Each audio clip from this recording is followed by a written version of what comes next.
let's just do this, okay?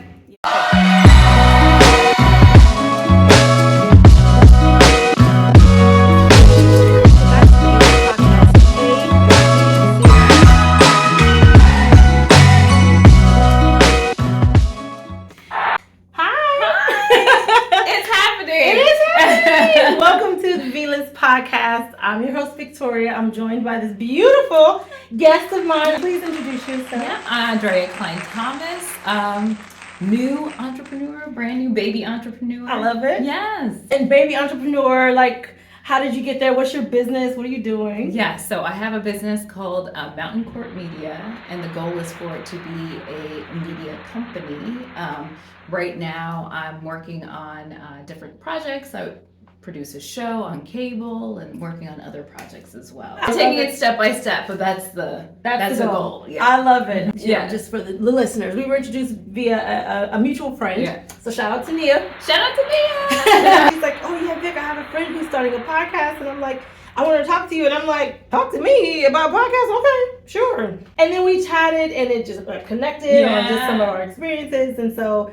It's all divine timing. It all aligns. When you're aligned, your life will begin to align. People will begin to come into your life in divine alignment. So I believe that that our meeting is divine alignment. I think so too. And I'm, I guess, an entrepreneur, but not really. Like, I've always had businesses. Yeah. Like I've always had side things. But I've always worked a corporate job. Mm-hmm. I formed the production company when I wanted to start my podcast. And then, because I'm an actress, I would take contracts under that. Right. But I've never been a full-time entrepreneur. Okay. And I'm kind of in that space now where I'm unemployed. Mm-hmm. So I'm working my hand at what entrepreneurship looks like and what I want to do in terms of like podcasting, media, acting, that type of thing, before I decide to go back into corporate. But we both know. Corporate will always be there. It will always be there. And it's just one of those things where I don't know that I belong there anymore. I overstand. As much as we, generations before us, made strides to be there, there's still a long way to go in terms of the impact that we can actually have in those spaces. Mm-hmm. And I know you were coming from a different background than me. I'm more organizational development, which, there's space there. But when it comes time to actually have a say and make an impact in these organizations, I just don't know that they're really listening. Mm-hmm. We're there. Right. There's representation. A lot of organizations have proven to be very resistant to us being there, and then very resistant to the changes that we try to implement. Right, because they're saying, okay, we need to take it in smaller chunks. We need to go incrementally. And I understand that from a certain, respect. But at the same time, it's those small steps, the labor it is for you to even get those small steps, it just takes a toll. Emotional toll. And I don't think people see it as labor when you're being voluntold to be on this committee to come up with ideas for the 15th time. And it's saying, could you please refer to your notes a few years ago, because we're still here. Nobody else is asked to fight for the greater good. Quite like Black women specifically, not just Black people, but I think very specifically Black women being asked to fight for the greater good. So many people benefit from our fight, and yet it feels like it costs us the most. And it feels that way because it does. Yeah, because it does, right? And that hurt and that harm is invisible. I felt like I was bleeding in plain sight. And no one was there to patch your wounds. No. But you had to patch everyone else. But you had to patch everybody else. And else's. be sensitive to the fact that they got cut. 100%. But I'm still bleeding. Right. That is so deep and it's so true. Yeah. So what was your industry? So my background is in journalism. Mm-hmm. I'm from the DC area, and I just wanted to come back home someday and work at Channel 4 and live happily ever after. And that literally was the goal. Back then, they said you had to start small. Not so much the case now. Mm-hmm. I went to Macon, Georgia, Charlotte, Nashville, Philly, and then New York. And so spent about 16 years bouncing around every few years to just keep climbing and just keep climbing. So there's something with that already, because the industry, you're working all hours. I mean, you have a shift, but like in 1 week, if somebody's out, you can get called to work the morning shift, or that could be your shift, or you could work the morning, days, and nights in 1 week. Like, that's not uncommon. You don't have very much vacation. We don't have like holidays, you know, like federal holidays. Because you're always you're on. off. Yeah, so you might get the holiday off, but you might not. But even on top of that, not knowing, you only get like 2 weeks off a whole year. So it's not 2 weeks plus the federal holidays. It's just 2 weeks and 365 like I'm days. Burnt out listening. Yeah, right. Just listening to this. That's the norm, right? And then I've been away from home. I'm away for, you know, holidays, my parents, big events, family time, all of that you're missing. But that was okay for a while, where I'm like, okay, you're sacrificing. That's everything costs something. You know, you have to pay your dues. Paying dues. Also, I forgot a big thing. The money's not there when you begin. My first job was $18,000 a year, and that was for 2 years, and I had to like pay bills, and even in Macon, Georgia, like. And that's what's crazy, because it's like you're working these crazy hours, so you really don't have time to supplement your income doing anything else. Not only don't you have time, you're not allowed to, because it would be perceived as a conflict of interest. Oh, wow. They could pay you below market, tell you they're going to pay you below market, and then also there's an understanding that you cannot then go earn money any other way. Wow. So your whole lifetime earnings are shot. And so that's where I came to a point where it's like I had an opportunity to stay, and it wasn't even stay or go in terms of what they thought the conversation was, but I had an opportunity, and I felt like my life was flashing before my eyes of, I know how the next 5 years are going to go. I know what it's going to cost me in every sense, from financially to emotionally. I know what my values are. My values in terms of life values, not even just work values. Right. Could I have gone to this thing and done this thing and gotten bigger and bigger? Maybe.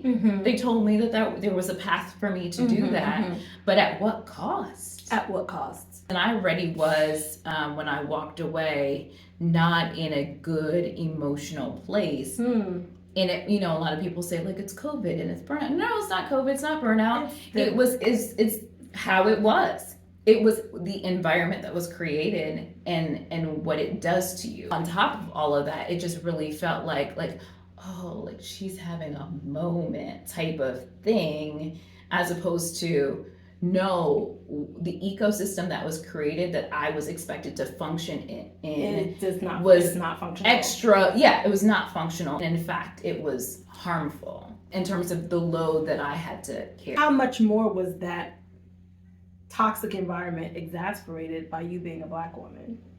So, you know, it's always hard to say, like, because you never know, because you don't. Yeah, because you're not anybody else, right? You're like, oh, this is just the way it is. Okay, right. Yeah, I'm just gonna have to climb this mountain. I'm gonna have to work hard, sacrifice. But at what point did you realize, okay, yeah, this may be the way it is, right, but it's also, there's an extra layer here. Well, I mean, I knew in my first job, there were certain things that my other coworkers were not doing. Like, there were marked differences in certain things with certain people, but I didn't have the language. I mean, I think that's the most powerful thing that happened in 2020 is that there was like more of a collective sharing of experiences, like outside of the group chat. So the quiet things started getting said out loud, and there was all this extra terminology that was used that I was not privy to, that then, you know, just gave language to my experience. So before, it was just like, man, this sucks, and I know that this is something different, but obviously I don't have the agency to actually say something in this way out loud, because the ramifications would be so great, and I'm just starting, and I'm really just trying to get this thing done. I'm really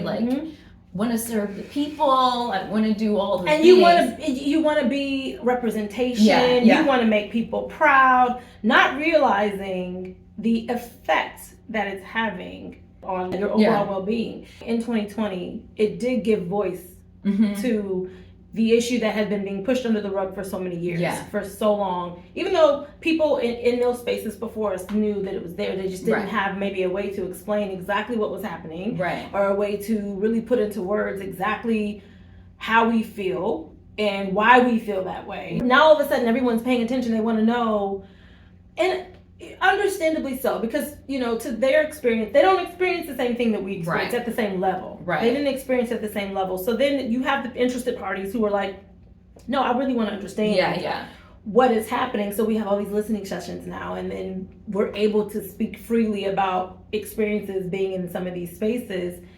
And I feel like that was a good thing, but at the same time it was just like, okay, now what?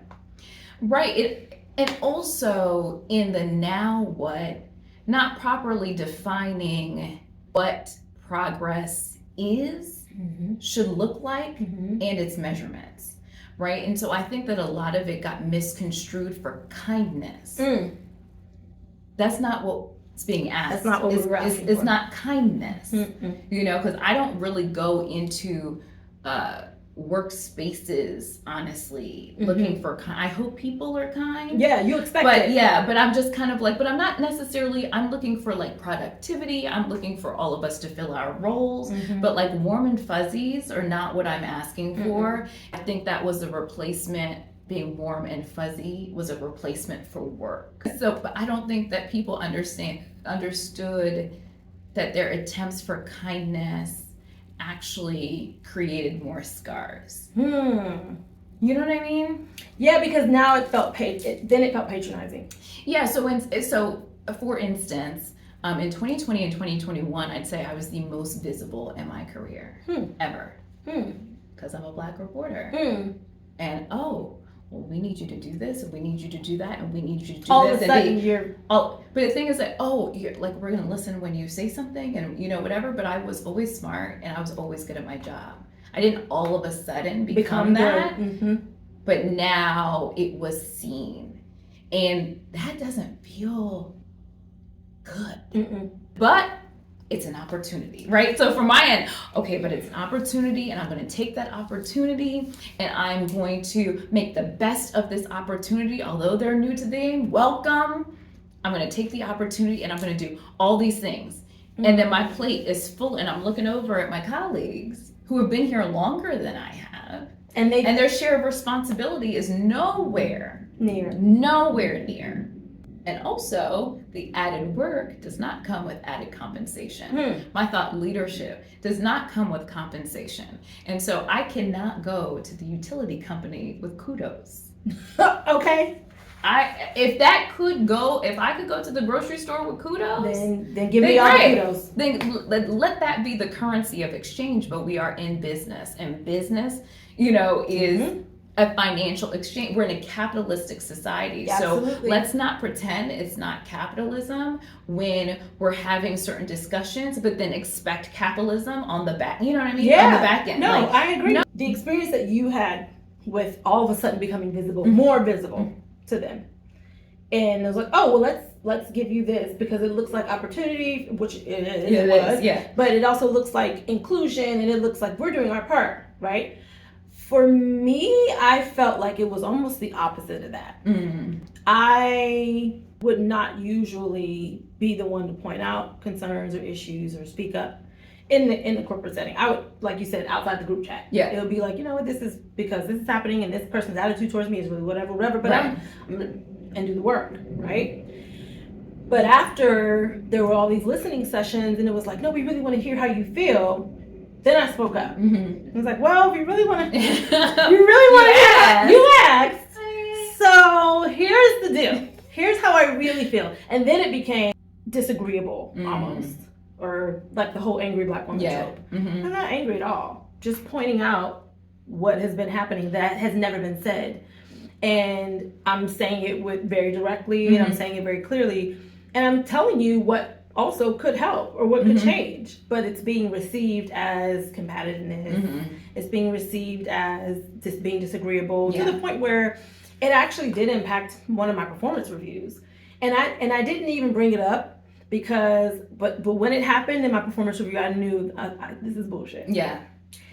My director at the time, we were going over my end of year, and he's like, oh, you did great, blah, blah, this happened, going over all the projects and everything I worked on. And then, he gives me the little whatever piece of a raise for the year. And I only got 80% of my bonus. And I'm like, well, why am I only getting 80% of my bonus when the company's paying out at 100%? Well, remember at the beginning of the year, there was that little performance issue. And I was like, no, because we have regular check-ins, we have regular touch bases. Right. It's a practice to have performance conversations throughout the year. If there was a performance issue, I would have known in the moment. Right. What he was referring to as a performance issue was a disagreement that he and I had. A literal disagreement over a spreadsheet and whether or not it needed to be used and what needed to be on it.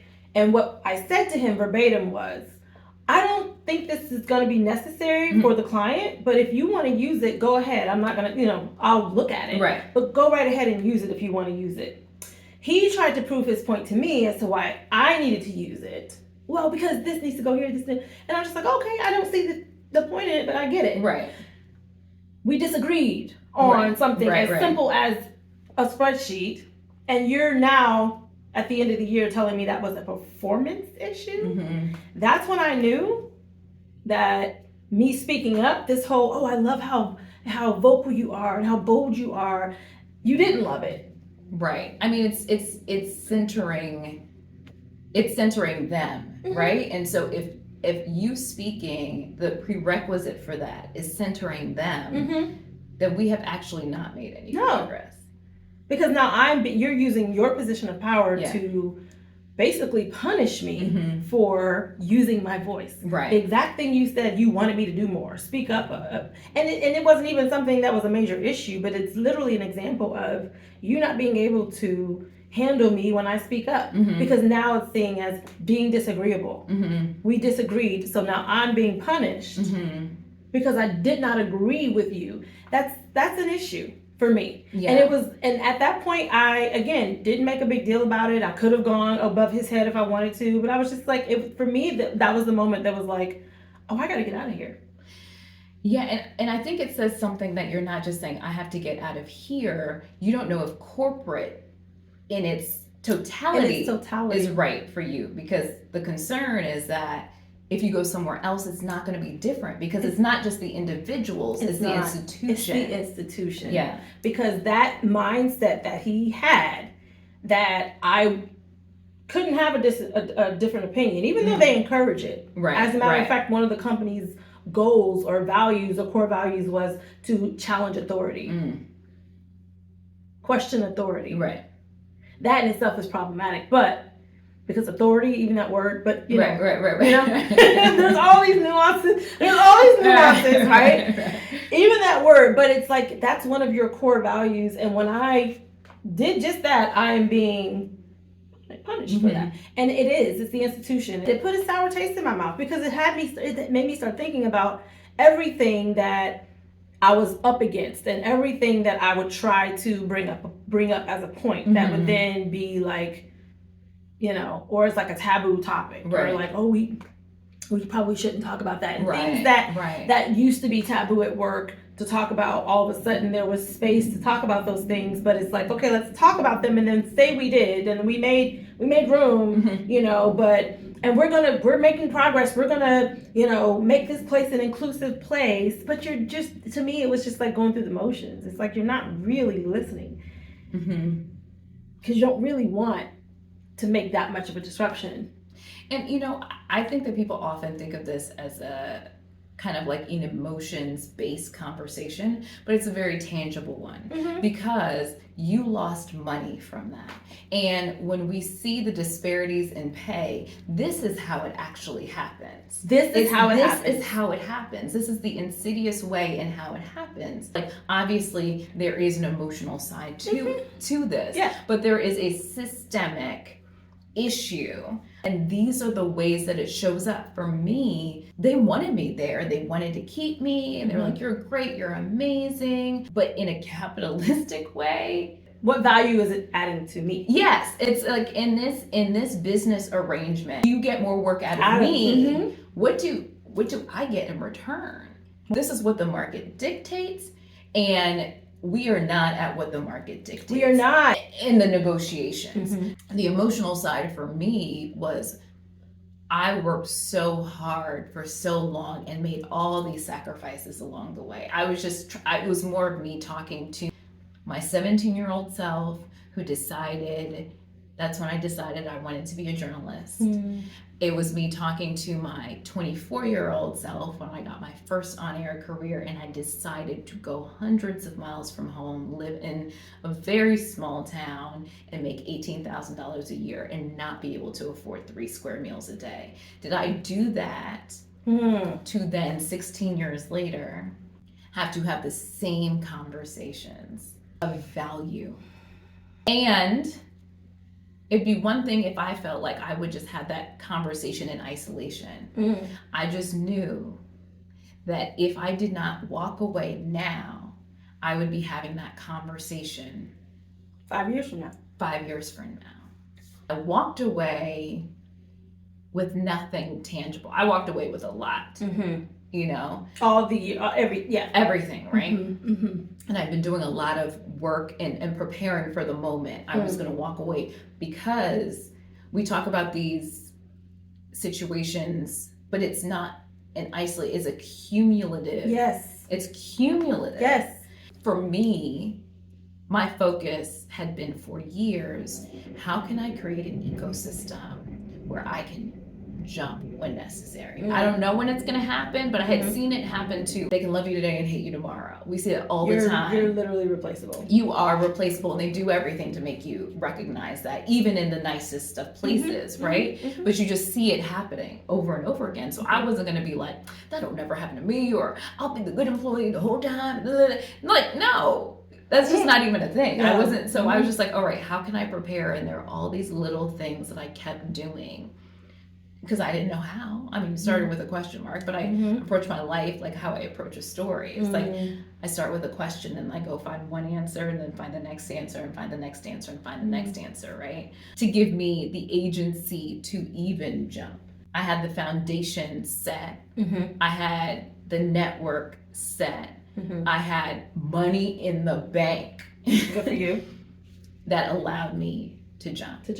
That's a blessing, and it's also encouraging and inspiring. And it's like, I feel like our generation's sacrifices are a bit different from the sacrifices that the generations before us 100%. They could not do this. Yeah. They couldn't. This is a very privileged place that we're talking about. Yeah. The fact that the struggle is still there. There's a struggle, it's just a different one. We fight and we fight in a different way. You know what I mean? And so it's like paying homage to the ones who came before us, but just in a way that's like, okay, I'm gonna make you proud a different way. Right. I'm gonna have to make you proud outside of these spaces by creating my own. That is what all that experience led up to. It was pushing you to this moment, to start your own, to be a foundation for generations after us. The generations before us, their fight was to get us in the door, get us in these spaces, right? But I think we talked about this before, how some of the generations before us who got into those spaces got there and didn't do a whole lot to really make a change or impact. They just assimilated, and it was just happy to be here. I'm just happy to be here, you know, and because that meant something at that point, you know, for them and also for people after them like us. But it's like now we're in these spaces. Now, how do we impact these spaces? And when we're realizing that it's harder than they even imagined for us to make an impact in these spaces. So now it's like, okay, wait, what next? So now we're deciding, what are we going to do now to create these spaces, not just for us, but for us, that can be a legacy going forward. So that hopefully the generations after us don't have to have the same fight. And, you know, I don't even fault them for it, you know, because that was like, it was a survival mechanism. Absolutely. And I think we're unique because we are the bridge generation, right? Like, so we grew up when the digital economy was being created. So we know rotary phones, we know, you know what I mean? We remember 9/11 very well. We remember the time when there was no internet. and then Oregon Trail, and then dial-up, and then like dial-up, and dial-up, and AOL, and AIM. We've and seen it all. We've seen the whole thing. So I guess they call us millennials. We're like the oldest millennials. Yeah, we're like the exennials. Yeah, I think we're on the cusp. We're on the cusp, right? But the younger millennials, they had the computer very young, you know, like they had all their lives, right? So like when I started in news, I put my resume tape on a VHS tape, like for real. Yeah. I was dubbing, and then in that first job, I was dubbing into, you know, like the TV VHS combo. That's what I was, hooked it up to the board. I was dubbing my tape that way, you know? I say all that to say is like, we had to, at the beginning of our careers, approach it in the way our parents approached it. But during the trajectory of our careers, everything has changed in industry. And so how we dress, how we, you know, just our hair, you know, like all the things. All the things. Like even in that, I remember having a conversation with one of my aunts, and she was one of the generations before us who, you know, had infiltrated these corporate spaces and had made it to like global leadership roles. And I remember her coming to visit me here in DC once, and I was a consultant at the time, and I was getting ready to go to a meeting. So I went to meet her for lunch before my client meeting, and I had on a pair of hoop earrings. They probably, I don't know, maybe the same ones. And she said, "You're wearing not with those earrings in your ear." And I was like, "What do you mean?" And she's like, "That's not professional." And I was like, well, what's unprofessional about the way I look, you know? But even in that, I just had to realize, like, it's a generational thing. It's not, and like, I wasn't wearing hoop earrings to be disrespectful, but it's a generational thing in terms of the expectations and how you show up to a certain space. And in a way, like, I don't fault her at all, because that was what she had to do, you know? But it's like, it gave me more reason to be like, wow, there needs to be massive change in just even the way that we're expected to look in these places, and in terms of what is deemed professional, or it to be 2021, 2022, 2023, whatever year it is, and there still has to be a law about not discriminating against our hair. In 2021, I put in Senegalese twists for the first time. Like, I hadn't had braids since like high school. And I put in Senegalese twists because I just was like, really, because I was going to Jamaica. I was wearing a wig before that, and I hated it. And I was going to Jamaica, and I was just like, I'm not going to Jamaica. It's hot with a wig on. What am I going to do with my hair? And then when I come back, you know, if I get this and I gotta take it out, I'm paying a lot of money to get my hair twisted. Like, it was literally like the calculation of life decisions. I need to go on vacation, and I need vacation hair, but my vacation hair might not be work hair. And then I decided my vacation hair will be work hair will be vacation hair, and we're just gonna do that. And so then I ended up like getting them redone over and over. But I was just like, and then it got good to me because I was just like, ooh, I forgot how I don't have to do anything but get it done. So I would come home every 6 weeks to get my twist redone, and I had it in for a whole year, and that felt like revolutionary for me. And then when I left, one of the first things I did, because I've been natural since 2006 and had no idea how to do my natural hair because I never wore it out. I didn't know what it really looked like, other than like when I washed it, but I washed it and braided it back up and put the wig back on. Like, my hair hat was good. Right. But then, you know, and then in like news, you know, it's like straight hair. And because I had a process. I would wear, well, my first job, they made me grow out my hair because they did not, I had a cute little shortcut, and then they made me, like, they tapped my head, they pulled me in an office, had a whole conversation about my hair. They tapped my head, white men, and said, oh, your hair looks school marmish. I didn't know what it meant, but they were, you know, turning up their nose, and they said, you have to grow your hair out. Again, I was making $18,000 a year, so, I mean, like, Oprah. You know, I didn't have money to, like, get my hair done all the time. And so that happened. So I was growing out my hair, so it was like whatever. But it's the constant blowing it out. It would grow, blowing it out, then I'd get it heat damage, then I'd cut it. Grow, heat damage, cut it. It's just cycle. You know, and then I started doing weaves, which are really expensive. And that grew it out. And then I would when I moved to Philly, I started just getting it. I was like, I made enough money to get it done professionally all the time, except for the professionals created heat damage. And so I had to cut my hair again. So it was, again, the constant cycle. And then finally, when I left, I was like, I'm going to figure out what to do with your my natural hair is. Or just what it is. We need to meet. We need to be formally introduced to her. What do you like? Right. And I'm still figuring out, what products do you like, girl? Right. How are you gonna be today? Right. She just tells me she got an attitude sometimes. So it's one of those sacrifices that I don't think anybody else can really speak to. Right. In any industry, really. Because I can't tell you the amount of times that, like, when I've always changed my hair. You know, I've been natural since college, but wearing weaves, wearing straight, wearing braids, or whatever, I could do whatever I wanted. But there was a time when I didn't feel comfortable wearing my hair in braids or like a twist or something like this, you know, at work. But it got to the point where I was just like, I don't care. I'm gonna wear it. I can make it look professional. Right. But then it was just all the microaggressions of like, oh, okay, now what's this? Oh, I like that. Oh, and then when I would come with my hair straightened, it'd be, oh, this is my favorite. I didn't really ask you what your favorite was. I didn't ask you anything about my hair. You know what I mean? Like, I'm not asking for your opinion on my hair, but it was always given. Right. And it was just, oh, you can just do so much with your hair. You can just do so. Yes, I can do a lot with my hair. I'm going to. I'm going to continue to do a lot with my hair. Right.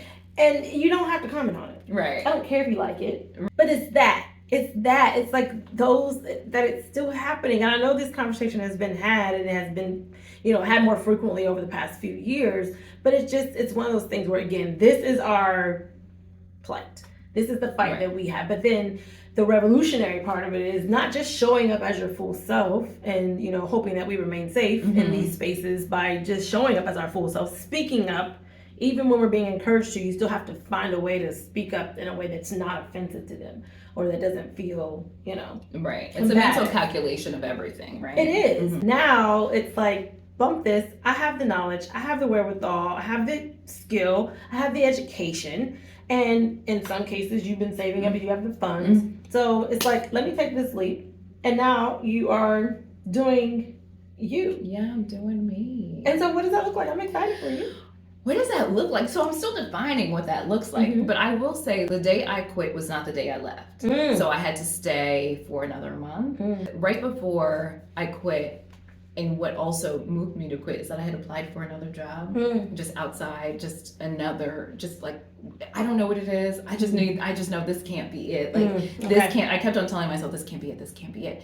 And so I applied for this other job and did not have a really great experience with this company. Needless to say, I didn't get it. And then I was just like, oh, I can't quit till I have another job.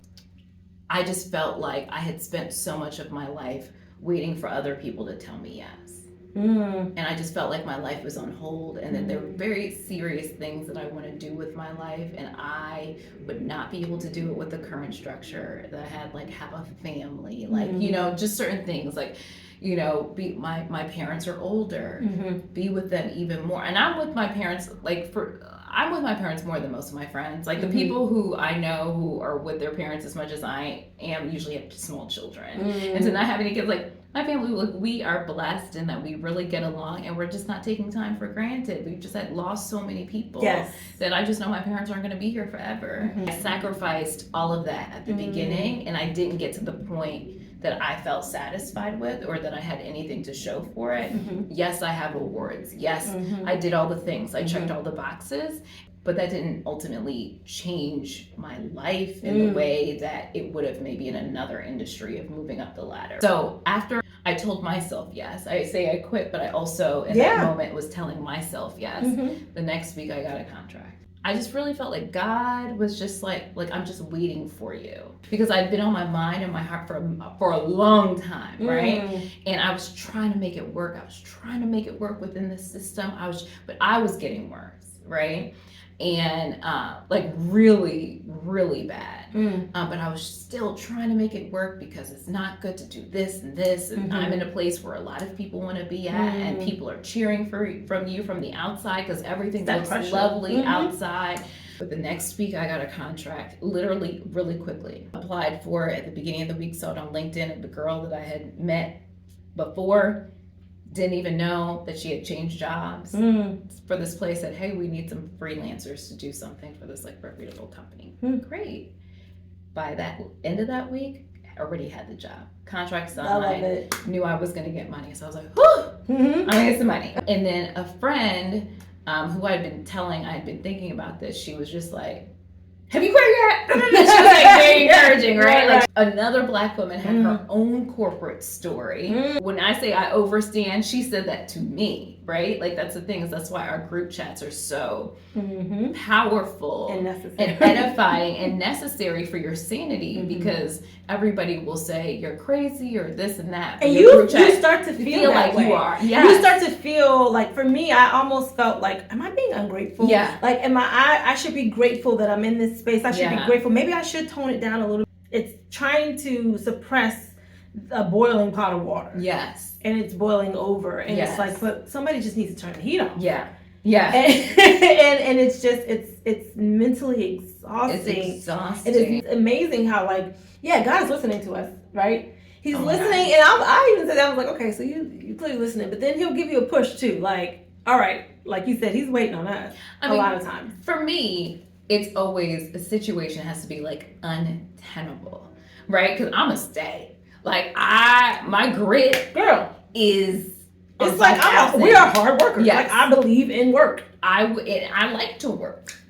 I enjoy work. It does something for your mental, being productive and knowing that you're contributing and knowing that you're achieving. That does something to your mental health. For your mental health. Yeah. So I like work too. Yeah. And it's just been an adjustment for me now, not working, but trying in that way. Because now I'm like figuring out. That's your job. Yeah. That's your job. It is. Is to figure it out. Because all the other stuff was a distraction. It absolutely was. To the questions you knew that you needed to be asking yourself. And the things that I needed to be doing. Yeah. To get where I prayed to be. Yes. You know, and I'm realizing that I'm like, much like you, it's like I was waiting for someone to hand me something, or not necessarily hand me something because I'm willing to work for it, but I was waiting for the opportunity to come in one way, and really it's like, okay, you have what you need, just all of it. You know, you have enough. You know. Yeah. And so it's still a tough place, because that transition is tough. You know, I'm still in this place of like, I know what I want to do, but then I'm like, but do I? You know, because... But you don't have to have it all figured out. Yeah. I didn't. Yeah. And sometimes you just need to know what you don't want to do.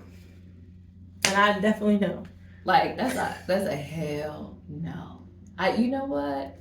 No. I'm good. You know, it's okay. I just, you know. It is. I am with you on that. Which is why I am not in a rush to just like jump back into like a corporate environment. I mean, I've been interviewing and I've been, you know, applying and stuff, but there are some places that I don't even bother, because it's like I already know what I'm getting into. If I were to go back into this environment, I'm good on that. Yeah. You know, I am grateful for this space to be able to figure it out. And like, even like with your contract, you're like, that's just the first, this is the beginning, that was the catapult, right? Right. But that's not, it's not going to end there. You know, it's not going to end there. There's things that you want to do and that are going to do beyond that. But that was like a stepping stone, you know? And so I'm like, for me, I'm in this place now where I'm like, okay, where's my stepping stone? You know, that was really confirmation for me. And before that, I was going to, like, I was talking to people kind of quietly about when did you know it was time to leave, or when did you know it was time to make a switch, or when did, you know,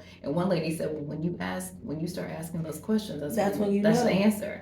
And I was like, oh, not ready to hear that yet. Okay. One of the things that was really helpful for me, because I was like, if I don't do local news, what do I do? I knew I didn't want to do PR. I knew I didn't want to go into teaching, which are the two main things that people do. I knew I didn't want to go back to school to get any more degrees on anything. I'm done with that. Somebody told me, write down what your ideal day is. What's your ideal day? And I did it multiple times, actually. Like, be specific. It was waking up and going to this meeting and then doing something totally different and then doing something else and then having like dinner and drinks with friends. Like that was my ideal day because I always wanted to have my hands in a lot of things. I just was like so constrained, right? And so part of it was the whole existing fully as myself in that space. That was one of the rubs. The other rub was that I have an entrepreneurial spirit, and I always have, and I'm interested in so many things that there is no room to discuss, no room to act on, no room to learn. So I would always like go to talks in the cities like I lived in about just entrepreneurship, and I was very much an employee. There was no way for me to even set up a business because then I'd have to go through corporate, and they would say no. Because I tried, and it was shut down, right? So now my days are just that. That I wake up and it's like, all right, I have this client work that I need to do and that client work that I need to do. And, and I didn't realize that until like recently. And I'm like, this is what I wrote down like 3 years ago. I had this same epiphany, a few weeks ago when I was kind of having a moment where I was just like, what am I going to do? Like, I need a job, but I don't want to go back to work, And I literally stopped and God was like, this is what you asked for. Right. Like, you literally at some point, I remember I remember saying, God, I want a soft life. Like, I just want to live free. Right. I want to live free. I want to be able to exist and do what I want to do. I want to be able to wake up and have my coffee and do my devotional and write in my journal and spend the day at home doing whatever it is I want to do. And I'm living that right now. It is literally a manifestation, right? And it just takes you back to that, like, you just don't know how things are going to happen because the path doesn't look like it's supposed to lead that. Right. But everything now, even the path that I took to get where I am, and even where I'm going, I'm realizing now the power that I have to make that happen. That part. And when you realize, even when we were in those spaces, that was an answered prayer. 100%. It was what you wanted to do. And we fought to be there. We worked to be there. But it's also just confirmation, and it's encouraging to know that, like, I'm starting my next lifetime. Yeah, we live in seasons.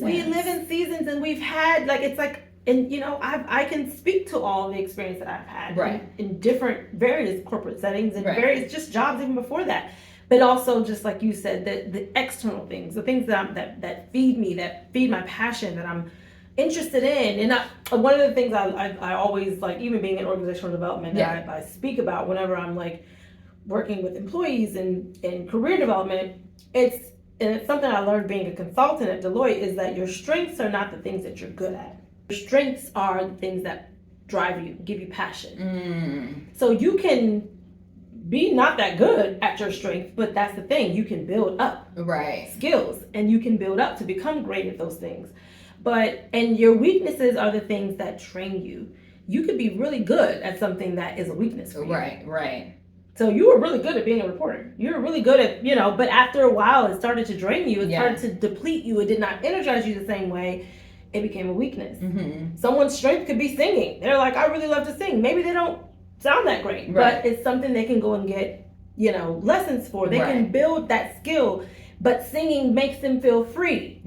It's a strength. So now I've been preaching this for years to people in their career, and now I'm in the space where it's like, well, what is your strength? And I have to keep reminding myself, Victoria, it's not the things that you're good at. It's the things that drive you. It could be that my strength is I really like making coffee. It can be simple, as simple as that. And I think for me, I'm always looking for something, not always, but I think I've had this ideal for a long time that the things I do need to be grand or need to be on a big scale. In order for me to feel like I've made it. It needs to be recognized. It needs to be, everybody needs to know. That's not it. It's not it. It's me doing it. And once I've done it, like even with this podcast, I've had this podcast for since 2018. And I used to downplay it. Like, oh yeah, I have a podcast. And people are like, oh, you have a podcast? And then now when I'm like, oh yeah, I have a podcast. And they're like, oh, how long have you had this podcast? I'm like, oh, 2018. They're like, oh, you've been doing this. And I'm like, yeah, I have. You're like OG podcaster. OG podcaster. But it's like we downplay, where I tend to downplay myself, and I'm realizing now too, a lot of my friends, they get on me about this all the time. That's why that's a good friend, right? They all the time. They will check me like, you speak so negatively about yourself. You talk so bad about yourself, and you don't see you the way people see you. Yeah. Because people will be like, oh, Vic, I saw this happen. I saw you did this, and that's so great. And I'm in my head like, what? That ain't nothing. Yeah. I don't know where that came from. No, and I don't know where that came from. I'm like that too. Yeah. My friends will say, don't talk about my friend that way. Yeah. They'd be like, you need to stop. You can't talk about my friend that way. Yeah. And I'm like, it checks you. And one of my friends, shout out to Maren, she literally had to like give me the rundown one time, like, girl, you do this, you've done this, you are this, you did that, you did this. She was like, I'm exhausted talking about everything you've done, and you up here acting like you don't amount to anything. I don't understand that. Right. And I was just like, oh yeah. So in this space, I'm still growing. Yeah, no, it's always a journey. New, it's a journey, but I'm proud of the growth in my mindset, because that has to change first. Always first. Always. In order for everything else is a result. Right. And it's the same for you. Yeah. Right? So I'm proud of you for finally following your mind. Yeah, right. You know, because now great things are just, I'm excited for you. I'm excited. I'm excited to see how you grow. I'm excited to see what happens with your company, with your podcast. Speaking of, what's your podcast? When is it dropping? It's dropping March 26th. It's called The Next Best Thing. Oh, I love it. Thomas. Yeah, so it's about everything that we're talking about, right? And about how people have found their next. But I think always, like, people get to the other side and they're like, oh yeah, that thing happened. Yeah, it was hard, and then I'm here. We rest in the middle. We rest, we grapple with all of the feelings associated with it. And then also tangible actions, because this is not just you can go do whatever you want to do. No, there's planning. Yeah. Yeah, there are steps. There are steps. Yes. I had a executive coach, and he said, all right, if you get fired today, who are the first 3 people you're going to call? 3 people who can help get you another job, who can help get you money, right? Like, let's just be clear and honest about this. And I didn't have 3 clear names of people who could help me. I had lots of people who could listen to me and encourage me, but not people who were like sponsors who could go into places and help get me money. And I worked on that, not knowing this day would come. And so when that happened, everything that I've done to date is all friends. All of my friends, like everything that I'm doing right now that has sustained me and is making me more money than I made before. It's all friends are like, bet. I love that. I love that. Everybody kind of came through, and it's taken me aback, but also like I feel like God knows what your Achilles heel is, right? And mine is money. Hello. Like, for real. I think that's most of our Achilles heel. But I very much enjoy having a certain, you know what I mean? Like, and I will say it out loud, because I feel like women don't really talk about this so much. They don't. And saying like, no, I have a certain lifestyle that I would like to maintain and then improve upon. And so like, that's why I'm doing all the things and running myself to maintain a lifestyle that I enjoy, that aligns with my values. Even like being home. I'm home for 11 days, and I have not ever been home this much. And it was so funny because my parents are African, and I ain't tell them directly after it happened, because that would have been a whole I'd still be working there. My parents are really good where my mother freaks out in front of me, my dad does not, and then my dad will ask my mom like, what's wrong with her? And so but now, just the other day, I was showing my mom like part of the podcast that I'm editing and all that stuff, and she goes, I love your life. And I was like, I do too. Did that not just make you feel like, oh, that made me feel good? And I'm like, I was like, I do too. Yeah. Because she like gets it. Yeah. When they say things like that, that's how you know they're proud. Yeah. You always want to make your parents proud. Yeah. And I had that moment recently. I went to visit my mom. I went and spent a week in Louisiana with her, which is something I hadn't been able to do. But it was just such a refreshing time being there. And she was just saying to me, I really like you. She was like, I like who you are. Mm-hmm. You know, even in like all the challenges that you're having, Mm-hmm. like, because she knows, you know, everything. And Yeah. even all the challenges that you're having, that all the challenges that life is throwing at you, they're not, it's just really just, it's freedom for you to just be who you are. And that made me feel good. Because, you know, you want to make your parents proud and you don't want them to worry about you either. Yeah. And I don't want my mom to be worried about me. And she's like, you know, you're in a position where you may feel like, you know, you're trying to figure it out, but you've been such a blessing to me just being here. That made me feel good. In presence, there is nothing that can take the place of being present. Nothing. And so that started getting in the way. And I was like, no, this is my hard boundary. I'm excited for the next best thing. Yeah. And I'm excited that is this the first time you talked about it? It's the first time you talked about it on the V list. So I am so excited that the V list has premiered. The next best thing. I'm looking forward to your show. I'm looking forward to everything that's going to happen with your media company. Thank you. I mean, you got it. You got it. You got it. You was like Chris Brown song. You got it, girl. You got it, girl. Seriously, you got it. And as do you. Yeah. That this is the time, because the thing is that culture is going to put timelines on you. Culture is going to make you feel like you are in the pressure cooker. Girl. And decision. Because I turned 40 this year. See, and I think it's this year. I'm turning 40 this year. Okay, I just turned 40 in June. See, and something happens. Something happens. That's why I quit before my 40th birthday. Girl, that's a whole nother podcast. Yeah, that's a whole nother podcast. But no, something happens, and I just don't feel like there are mistakes. No, I don't, and I don't regret anything. You know, I can honestly say, I don't regret anything. Even the things that were hard, even the things that didn't feel good, I feel like they were a catapult or a lesson enough for me to really grow. Those were the things that I grew through. They helped me evolve and become who I am. And I feel like even now, you know, being in this space of like, what's next for me? Yeah. I had my younger self probably would have been dealing with this a whole lot differently. A whole lot differently. I wouldn't have the same amount of peace, even though I still have a little, you know, there's still that angst there. Yeah. But I just wouldn't have been able to embrace the now and the present moment and the peace and the freedom. I wouldn't have been able to embrace it as much. Yeah. And part of that is because of experiences that I've had before. So no, I don't regret anything, and we shouldn't live with regret. No, at all.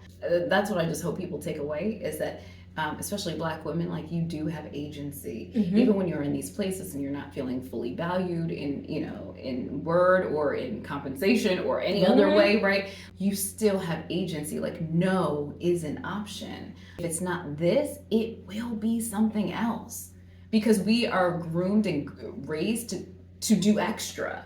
So the cumulative impact of doing extra for all these years actually counts, even if it doesn't fully count where you are right now. It counts. I love that. And you can leverage that into a lot of different things. Because that's the thing. I go into every space. If I ever go into corporate again, I mean, I'm kind of in a corporate environment, but one of the things, but it's like, you know, whatever.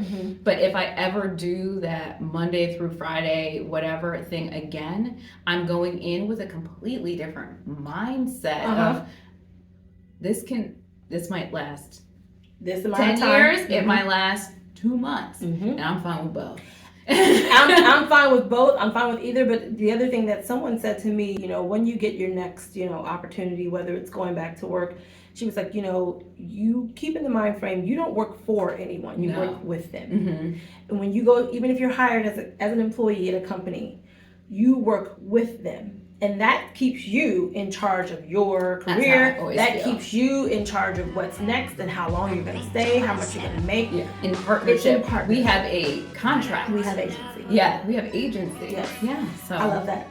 Thank you for being here. Thank you for having me. I'm so fun. So fun. Talk to you later. Bye.